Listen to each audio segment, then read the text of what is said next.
everybody. It's Bill, and I'm here today with Bob, and we are going to undertake a book review of a book that just came out in August of this year. It's called Dangerous Rhythms by T.J. English, and the subtitle is Jazz and the Underworld. So this is something that's probably a little bit out of the ordinary for us if you've been tuning in for your dose of rock and roll. But as we all know, jazz is a component of great import in the rock scene, and the underworld. Oh my gosh, that sounds pretty intriguing too.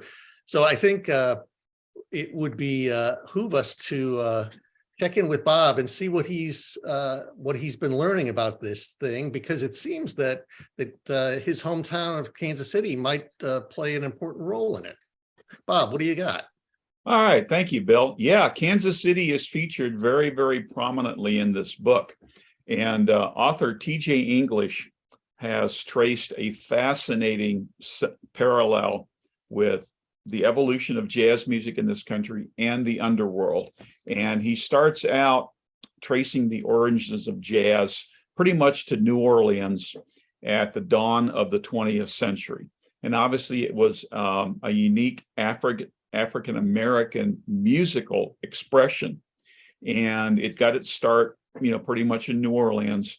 And almost from the get-go, organized crime, mobsters were tied in with jazz music, largely because they owned the clubs and where these jazz musicians performed. And many, many jazz musicians, if they wanted to have a career, they had to intertwine themselves with the mob. And it was a symbiotic relationship, very paternalistic, and in some ways very demeaning to these jazz performers, because it was almost like the old plantation system. If you wanted to perform, you kind of had to sell your soul to the mob. It's like the old song 16 Tons, I owe my soul to the company store. And Mr. English traces, he does a chronological history of jazz and its interminglings with the underworld. And like I say, he starts in New Orleans and then progresses through the decades and goes from pretty much city to city and deals into the history of each of these cities with their jazz. And obviously Kansas City in the 1920s and 30s was a hotbed of jazz music. And in fact, there was the own Kansas City jazz genre. And I knew, and this also intertwined with the Boss Pendergast era, when that Pendergast machine ruled Kansas City. And I knew about that, and I knew that jazz was big, but I didn't know just how wide open Kansas City was back then. I mean, it was a hotbed of vice. Anything you wanted, you could find it in Kansas City. And that finally kind of ended in the 30s when the Pendergast machine, broke up. But Kansas City was a big jazz era, a big jazz region, excuse me. And English takes us into virtually every major city in the U.S. New Orleans, Kansas City, Chicago, New York. He even gets us into Havana, Cuba, when the mob moved into Cuba in the 1950s. And created their big gambling empires there. And the author gives us some fascinating anecdotes into things that happened during this era. One of the most brutal ones that I can recount involves a singer-comedian named Joe E. Lewis, who was very, very, very big at one time. And in 1927, Lewis was performing at a nightclub, and he was a big, huge draw. And his contract was ending, and he got an offer to go to another nightclub where they were going to pay him a whole bunch more money. So he tells the club owners, who are the mob, hey, I'm leaving, I'm going over here. And they said, no, you're not. And he said, well, yeah, I am. And so he did. And one night he got visited by three hoodlums in his hotel room, one of whom was a very young Sam Giancana. And they pretty much took Lewis to within an inch of his life, stabbed him, beat him up, cut his vocal cords. and it took 2 years for him to recover, from these wounds. And in fact, he never fully recovered because he pretty much turned full-time comedian after this, because his singing style was hampered so much by his vocal cords being cut. And that was just one example of, the brutality of dealing with the mob. Cab Calloway recounts how there was a new club forming, I believe in New York, called the Plantation Inn. And Calloway is heading there for the opening night of this club, arrives to find the place burning to the ground because the rival mob said, we're not taking on this competition, so they burned the place to the ground. He recounts an incident with notorious gangster Dutch Schultz, who was a very violent gangster. And one of Schultz's predecessors, Arnold Rothstein, was financing a musical called Hot Chocolate. And Rothstein was assassinated, so Dutch Schultz stepped up and continued the financing of this musical. And Schultz shows up at the rehearsals one day with an idea for a musical number for the production. And he goes to the person who's writing the songs and pitches his idea. So the songwriter's like, yeah, well, we really don't have a place for that kind of a number. Schultz pulls out a pistol, displays it, and said, I think you do. And they went, yeah, we do. And the song wound up, in the production. The author takes us through a lot of the big names of jazz: Louis Armstrong, Cab Calloway, Bing Crosby, Tommy Dorsey. And so, like I say, just anecdote after anecdote, a lot involving Sinatra.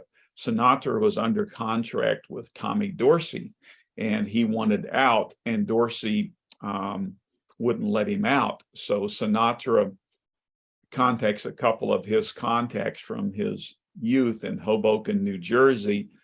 These guys go pay Tommy Dorsey a visit, and suddenly Sinatra is out of his contract. There's another anecdote where, with the Tommy Dorsey group, drummer Buddy Rich was one of the performers, and there was a conflict between Rich and Sinatra. Rich wanted to do more straight ahead jazz, and with Sinatra, they were doing more of the crooner type music. So at one point, Sinatra again contacts his Hoboken contacts. They come and pay Buddy Rich a visit and literally beat the crap out of him. Ironically, Sinatra and Rich actually wound up being friends despite that happening.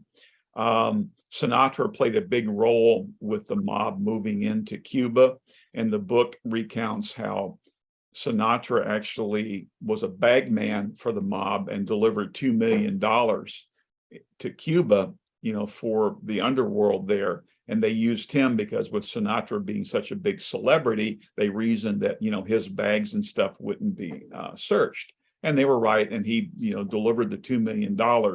And then the author recounts an incident where Sinatra and mobster Lucky Luciano are having a big, basically, orgy at one of the hotels there in Havana.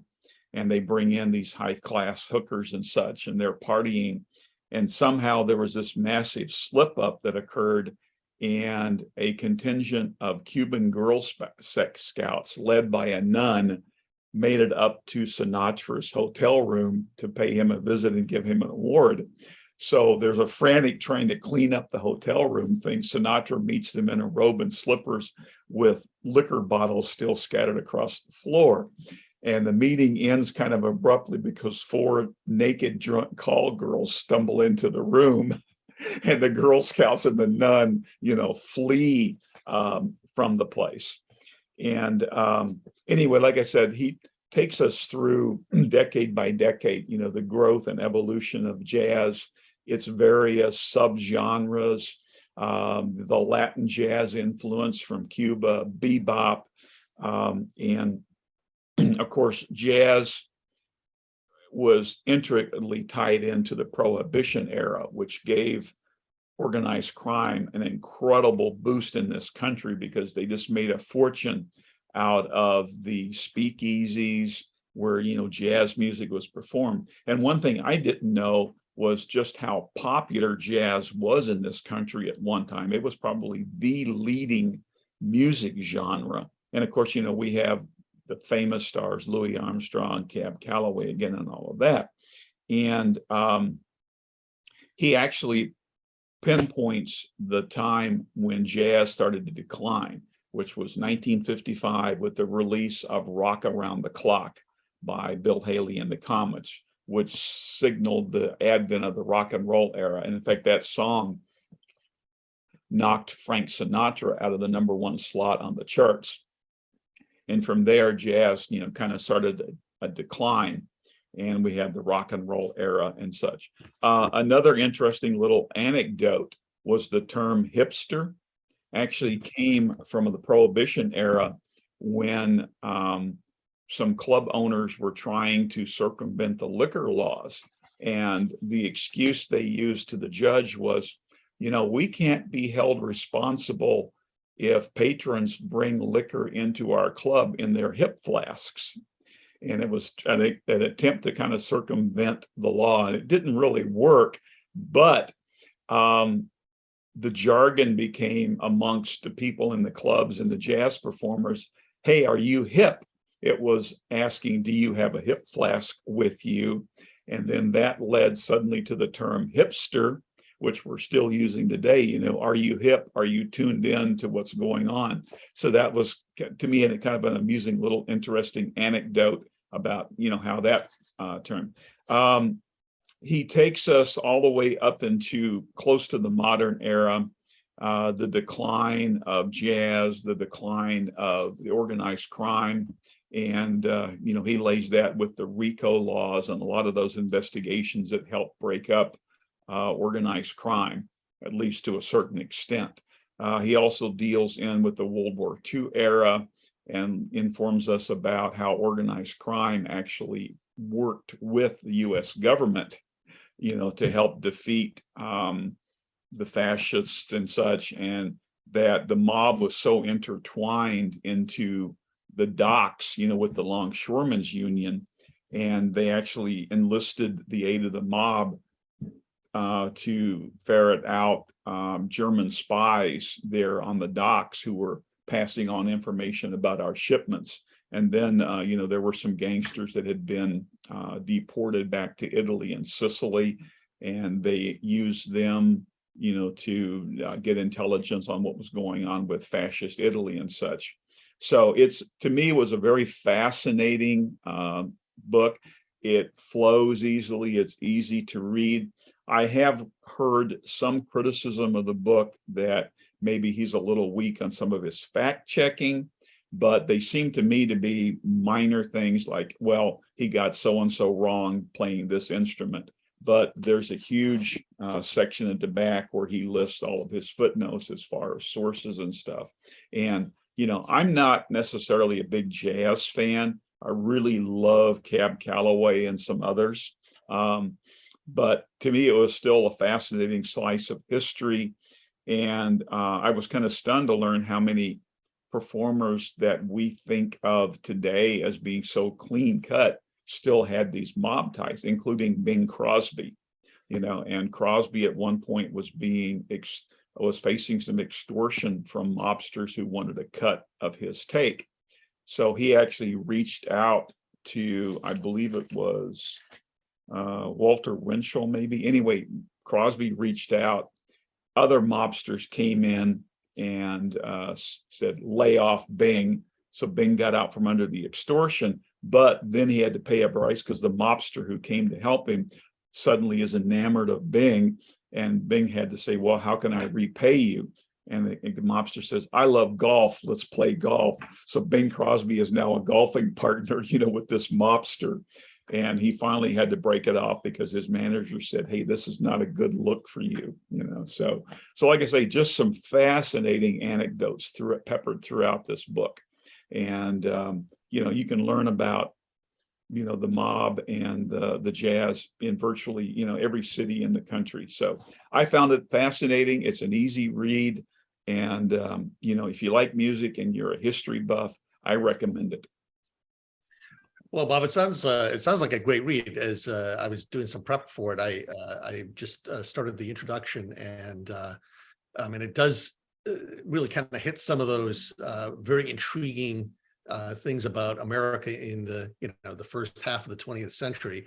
And we kind of have a sanitized version, as he said, of a lot of our performers, and don't really think of jazz that much as a kind of a leading edge music today. It's kind of a genre that people are interested in or not. But as you said, it was the movement of the country. It was the way, there's kind of the soundtrack of the early to the mid part of the 20th century. And so sounds like I should put this book on my list, crank up Minnie the Moocher, and away we go. Absolutely. And one thing I'd like to add real quickly. The sad part of the book is how these musicians were so exploited. And jazz was popular not only in the African American community, but very popular with whites.